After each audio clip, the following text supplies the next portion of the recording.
Bom, assim que vocês fizerem o download do aplicativo, vocês vão ser apresentados para essa tela, tá bom? Nessa tela aqui, vocês vão clicar em clique aqui e registre-se, tá bom? E aí vai ser solicitado a vocês que coloquem o nome do paciente, tá bom?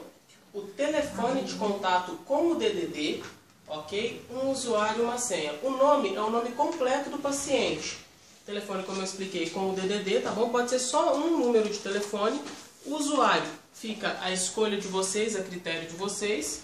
E a senha da mesma forma. A escolha de vocês, a critério de vocês. Não tem nem número mínimo, nem número máximo de caractere. Pode ser número ou letra, ou os dois misturados. Ok? O nome teste.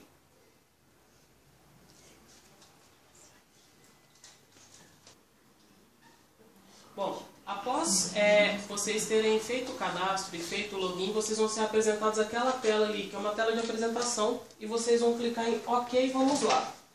Quando clicarem em OK, vamos lá, vai perguntar qual a doença vocês querem tratar. No caso de vocês, será a doença de Parkinson. Então, vou clicar onde está escrito Outros e selecionar Parkinson. E clicar em Próximo. E aí, então, vocês serão apresentados a essa tela aqui.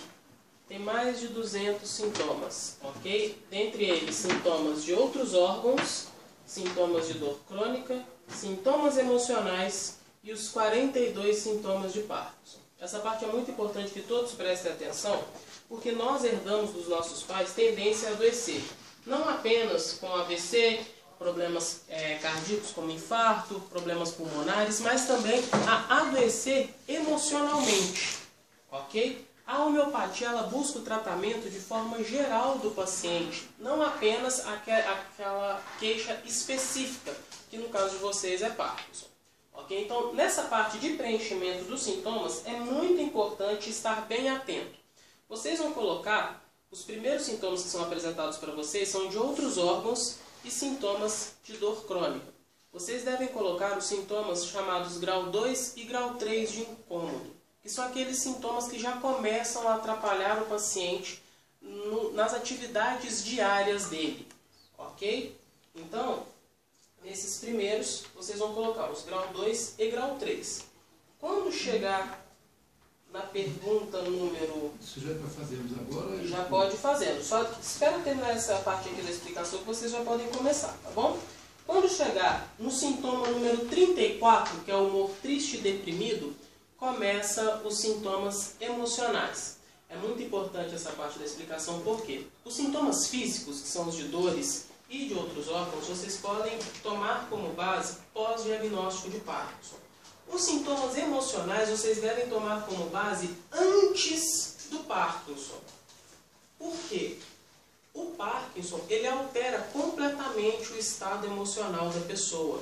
A pessoa às vezes era uma pessoa extrovertida, muito falante, muito alegre. Após a descoberta do Parkinson, ela começa a se retrair. Então acaba que não é o como a pessoa é realmente o pós-Parkinson. Certo? Então vocês devem ter como base antes da descoberta do Parkinson, tá bom?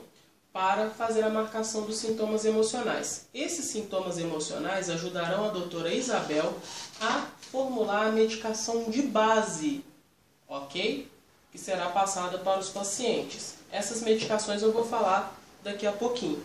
Então, tem algumas perguntinhas aqui que são chave, que vocês devem prestar bastante atenção. Por exemplo, humor triste ou deprimido, isso antes do Parkinson, ok? Apatia, desinteresse por tudo, ansiedade, aflição, angústia. As perguntas a respeito de raiva, se o paciente tinha uma raiva explosiva ou se era uma raiva calada.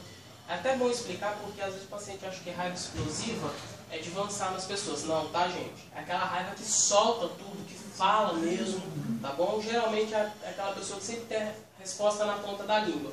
Então, as perguntas sobre raiva são perguntinhas-chave. Tentar sempre prestar atenção de como o paciente era antes do Parkinson. Perguntas a respeito de mágoas. Vai verificar com vocês se o paciente era uma pessoa que guardava muitas mágoas, se expunha essas mágoas ou se era mais calado, tá bom?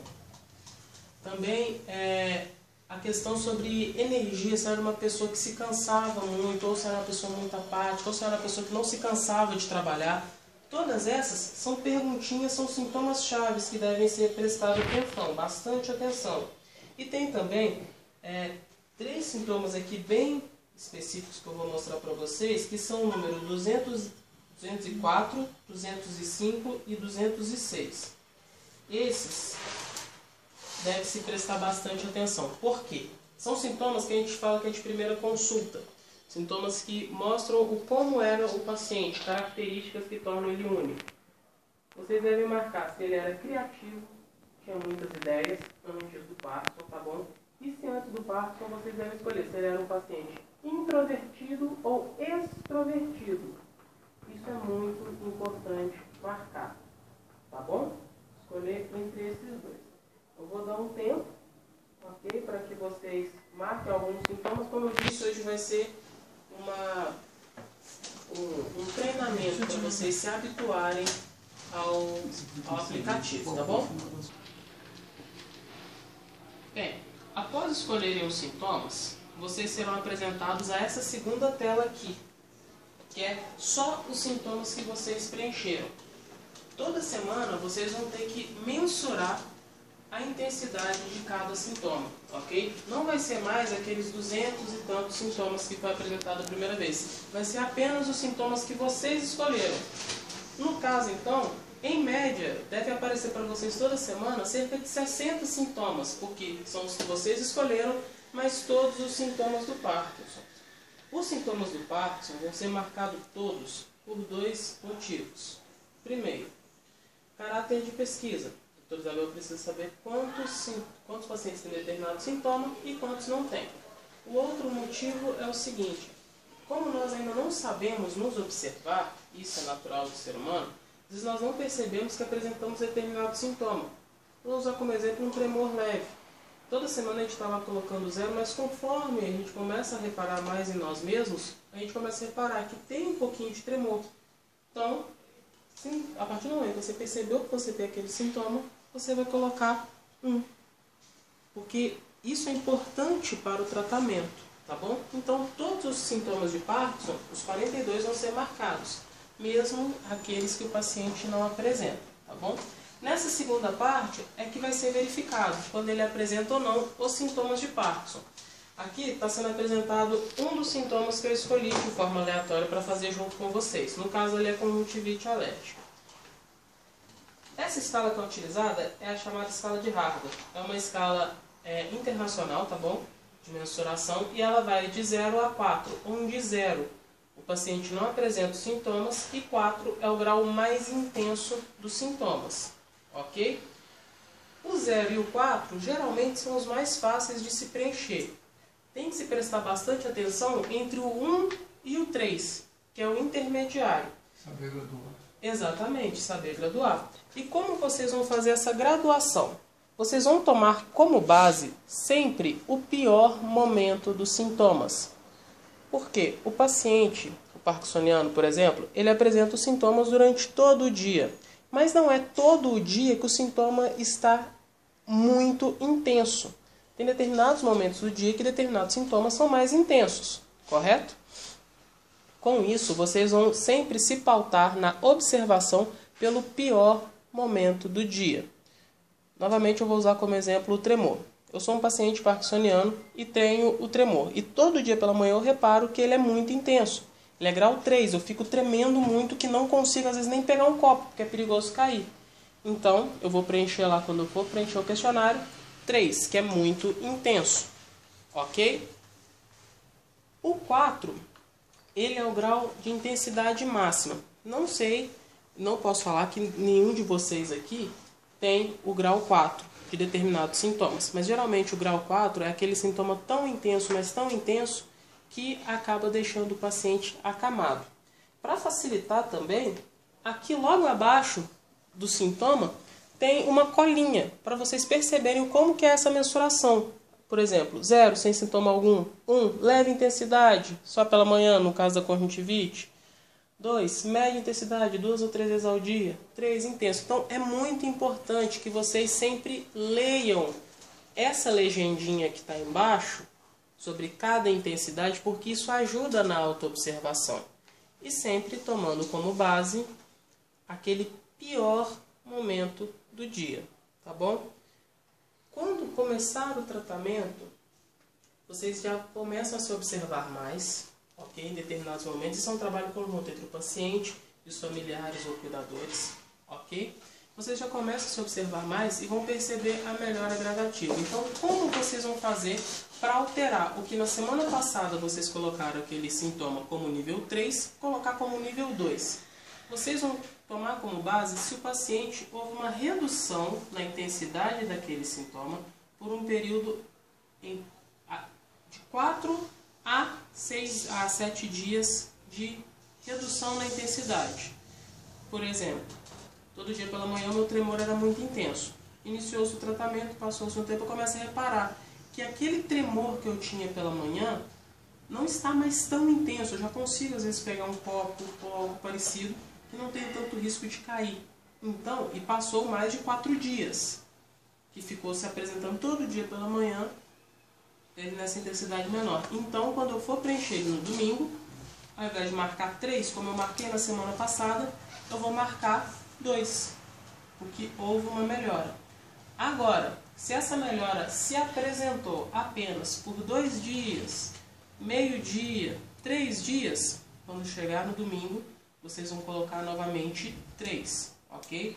Essa avaliação ela tem que se manter pelo menos por 4 dias. Após 4 dias. Essa melhora. A melhora tem que se manter. Avaliação. Isso, a melhora da avaliação tem que se manter pelo menos por 4 dias. Ok? Aí sim vocês conseguem reduzir de 3 para 2, de 2 para 1. Ok? No começo a gente sabe que é difícil. Nós, como seres humanos, é muito difícil nos avaliarmos. Mas com o passar do tempo, vocês vão ficando cada dia mais treinados em se auto-observar. Ok?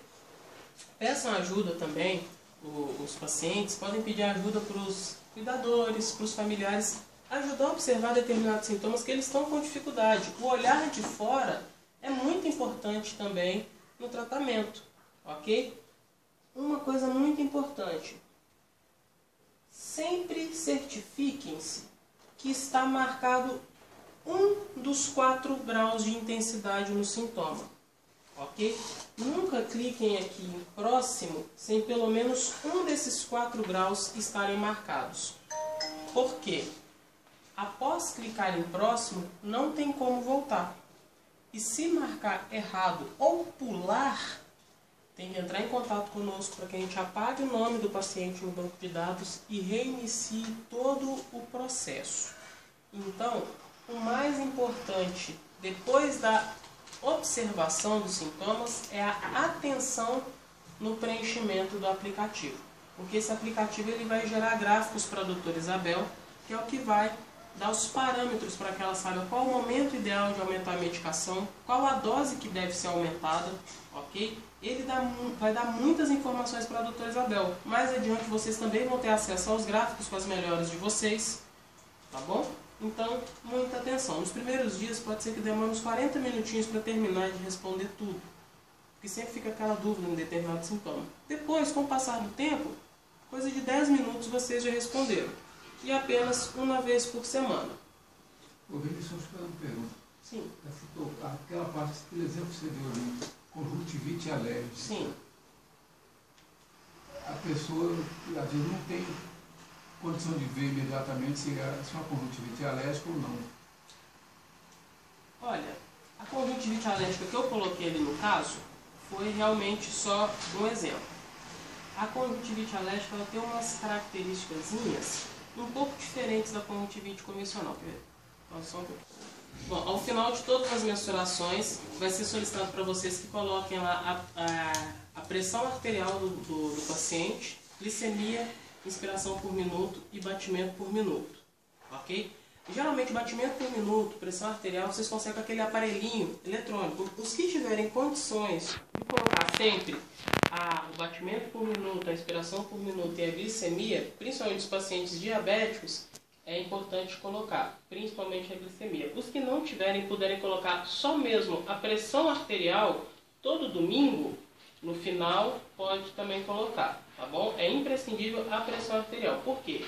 Nessa medicação 1 que a doutora Isabel comentou, vai ser colocado as matrizes para o bem-estar geral. Então, além da medicação para o fundo emocional, ela vai colocar lá algumas matrizes que são para prevenção de doenças, como AVC,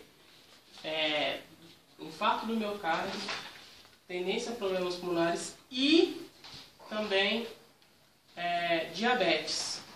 Então, nesse medicamento 1 vai a prevenção de todas essas doenças, porque o Parkinson, a doença de Parkinson em si, não mata. O que mata realmente é AVC, infarto, diabetes e também a dificuldade, às vezes, na hora de se alimentar do parkinsoniano. A comida não vai para o estômago, vai para o pulmão, desenvolve uma pneumonia, acaba matando. Mas a doença mesmo de Parkinson em si, ela não mata. E não adianta nada, o paciente ficar curado de Parkinson, passa um tempo e ele morre em decorrência de um AVC. Então, nessa medicação 1 será colocado essas matrizes, ok? E o acompanhamento da pressão arterial, principalmente para quem for hipertenso, vai servir para a doutora Isabel verificar se tem que alterar alguma coisa na matriz que vai controlar a pressão do paciente. Tem algum horário específico que deve ser feito no dia? Pode ser. O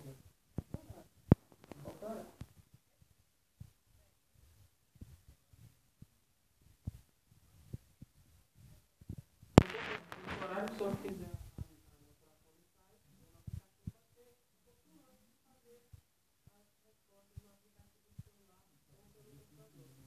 Isso, sempre no mesmo horário, tá bom? Vocês devem preencher isso preferencialmente no domingo, ok? Preferencialmente no domingo, tá bom? Bem, agora eu vou falar um pouquinho das medicações. Então, medicações específicas. Primeira medicação constitucional, foi essa que eu expliquei para vocês, que vai ser colocada as matrizes para a prevenção desses demais problemas de saúde e a melhora geral do paciente. Essa medicação todos os pacientes irão receber, sem exceção. E a segunda medicação é a medicação específica para o cérebro. Ok? Essa medicação específica para o cérebro é que vai ser dividido em dois grupos. Um grupo irá receber a medicação e o outro grupo irá receber o placebo para o cérebro no prazo. Após os 90 dias,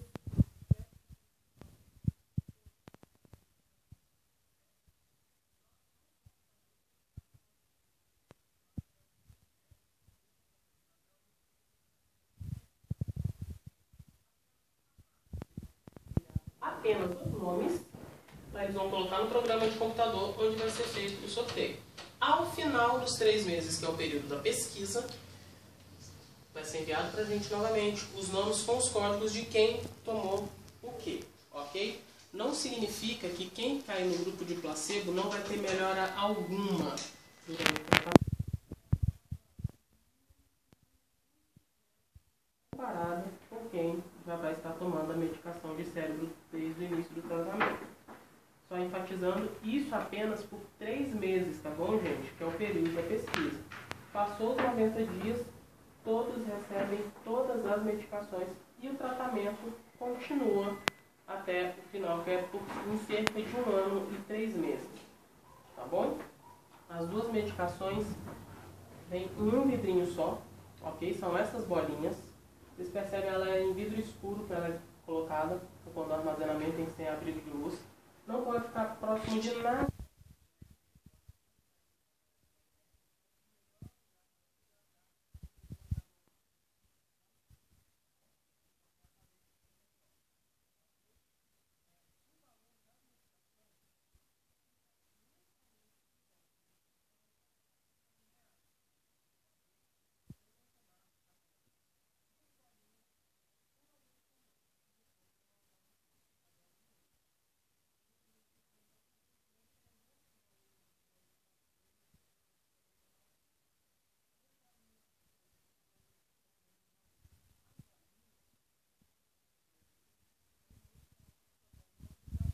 É só ter como base a cápsula do comprimido, que é um plásticozinho onde vai ou pozinho com a medicação, certo? A bolinha é a mesma coisa. Pega essa bolinha e coloque na solução da medicação, no líquido da medicação, para que a bolinha absorva e vocês consigam ingerir. Então, o que é mais caro é a manipulação da medicação. Tá bom? Tem que ser muito bem conservada, porque a doutora Isabel ainda não fez uma pesquisa para saber se pode suspender a medicação homeopática após um período de tempo. Quando vocês receberem alta, vai chegar a uma matriz, a uma potência, que vocês vão tomar aquela mesma potência, 2 bolinhas uma vez por mês, o resto da vida. E muitas vezes vocês já tomaram lá no início do tratamento, às vezes. Se estiver bem conservado em casa, vocês não vão precisar de comprar novamente. Vai estar lá guardado, é só pegar novamente e tomar. Então a conservação é muito, muito, muito importante. Por quê? No aplicativo vai ter algumas perguntas que são chamadas sintomas de confundimento, que serve para a doutora Isabel saber se vocês estão sabendo se avaliar, se estão sabendo também preencher o aplicativo de forma correta. E saber se realmente o paciente teve algum tipo de reação, se foi por conta de algum fator externo, como troca de cuidador, aumento ou redução da dosagem de medicamento, se houve alguma troca de medicamento durante o período do tratamento. Por isso, é muito importante que vocês sempre nos avisem se houver algum tipo de redução ou aumento de medicação, se houver troca de medicação alopática, tá bom? E se houver algum tipo de troca de cuidador. Perguntar, a suspensão dos medicamentos é proibido. Tem que continuar? Tem que continuar. Isso é muito importante. Total e completamente proibido a suspensão de medicamento alopático sem a prescrição médica. Isso é muito arriscado, pode levar o paciente a ser internado em CTI. Então não pode. Seja paciente da pesquisa ou fora. Tá bom? Vocês vão continuar tomando as medicações normalmente. No final do tratamento, depois de 1 ano e 3 meses, quando vocês estiverem recebendo lá, vocês vão entrar em contato com os neurologistas de vocês, para que os dois, em conjunto, façam a redução das medicações até a retirada das medicações alopáticas. Não pode ser retirado bruscamente, porque faz muito mal. Ok? Então, não pode suspender, vão tomar novamente. Da mesma forma, vão continuar o acompanhamento com os neurologistas de vocês. Ok? Tudo normal. Uma dúvida muito comum. Podem sim falar com os neurologistas de vocês se vocês estão fazendo esse tratamento. Nós não proibimos. Fica a critério de vocês. Tá bom? Nós não proibimos. Alguns até acham interessante a iniciativa. Ok?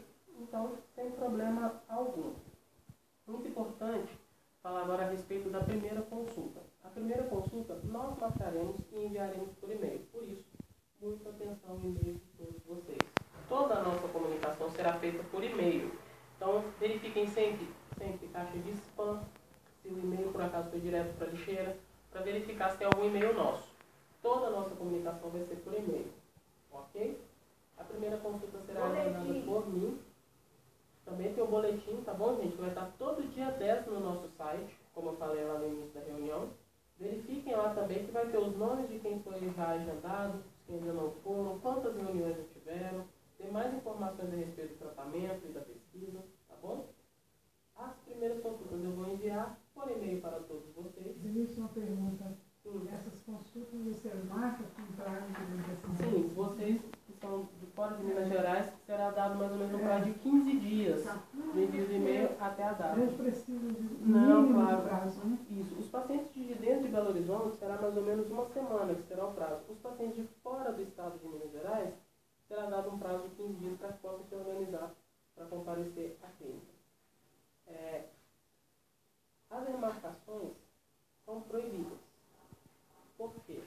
A doutora Isabel, nos próximos 3 anos, vai atender exclusivamente Parkinson. Foram mais de 500 inscritos para o tratamento de Parkinson. Ela não tem agenda o suficiente. Nós vamos marcar, principalmente para quem é de fora do estado, com um prazo bom de antecedência, para que consiga se organizar, ok? Por quê? Ela não vai ter agenda para ficar manejando o paciente, tá bom? Essa consulta precisa trazer o paciente ou pode ser um representante? Se ele tiver condições, sim. Se o paciente não tiver condições, não é preciso, tá bom? Porque a gente sabe o quão difícil é para o paciente se locomover. Às vezes, dentro de Belo Horizonte mesmo, é bem difícil para se locomover até o Então, eu consultório. faço uma pergunta, no caso, se tiver algum empecilho com ele, que ele não possa estar presente, eu posso vir no dia da Pode vir, consulta e claro, apresentar. sem problema algum. Sem problema algum. Ok? Os retornos serão feitos nesses primeiros 3 meses, mensalmente, tá bom? E sempre os retornos serão marcados comigo aqui na recepção após a consulta. Então vai ser verificada uma data boa para vocês. E vocês já vão ter esse prazo de 1 mês para se programar. Aí já vai embora com Já vai agora com o retorno né? agendado. Isso. Ok? Então os retornos nesse primeiro período de 3 meses do período de pesquisa serão mensais. Após isso, após esses 3 meses, o doutor Isabel vai avaliar se é necessário, às vezes, um espaçamento maior entre um retorno e outro, ou um espaçamento menor, mas nos primeiros 3 meses são mensais. Tá bom? Até agora, alguma dúvida a respeito do que eu falei? Não? Ok. Todas essas informações que eu passei aqui para vocês vão estar também no nosso site, na primeira página, ok? Esse vídeo vai estar lá novamente, na nossa primeira página. Assistam, os boletins vão estar lá todo dia 10 e demais orientações pré e pós-consulta também estarão no nosso site a partir de amanhã, ok? Então, podem ir lá. Qualquer dúvida será sanada também muito nessas orientações pré e pós-consulta que vão estar na primeira página do nosso site. E mais uma vez, prefiram se comunicar conosco através de e-mail. A resposta será muito mais rápida.